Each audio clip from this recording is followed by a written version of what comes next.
raisiko fifaliana ny mitsidika indray ny tokantranonao amin'ity maraina ity. Tonga amin'ny fotoana izay ahafahantsika mifampitotro am-bavaka isika ankehitriny. Misy anabavintsika Nirina Ravelonjanahary izay manana ny reniny izay tratrany omamiadany nono ankehitriny ary miaratsy izany fahasalamana izany. Mangatabavaka izy mba hidiran'Andriamanitra tsehatra ny amin'izany tsy fahasalamana izany ary indrindra koa mba hananany izany ireny izany tanjam-pinoana ny amin'ny fidiran'Andriamanitra tsehatra eo amin'ny fiainany. Hoy ny tenin'ny Soatra Masina ry mpiainy malala isany, mifampivavah mba ho sitrana ianareo. Ny vavaka izany dia fanafody ho amin'ny fanasitranana izany, ka andeha hitalao amin'Andriamanitra isika mba hidiran'Andriamanitra tsehatra amin'izany fahasalamana izany. Andeha asaiko ianao hiara-iomby mavaka amiko, hanondrika alohanao hivavaka isika tompoko. Vavaka isika.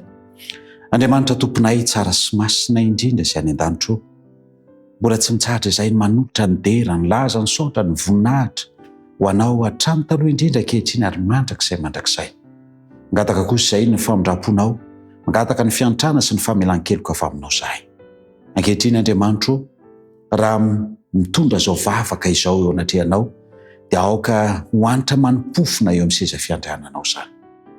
Meteza Andriamanitro hiantra nyity mpanomponao izay mitondra izany vavaka izany. Misy ny reniny anabavy Nirina Ravelonjanahary izay ao anaty tratrany cancer du sein.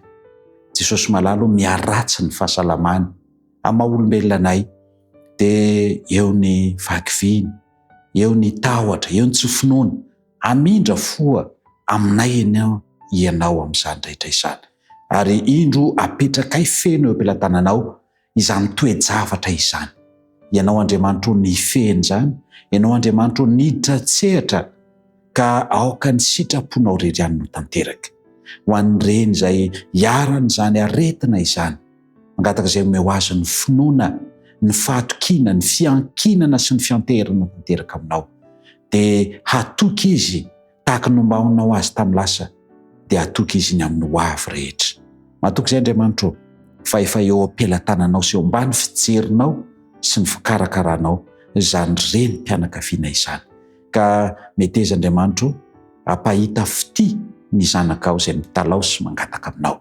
Eno ihany vavakay, valio araka ny haben'ny drafonao izany fatononoko amin'ny anaran'i Jesosy Kristy mahavonjy ny vavaka. Amen.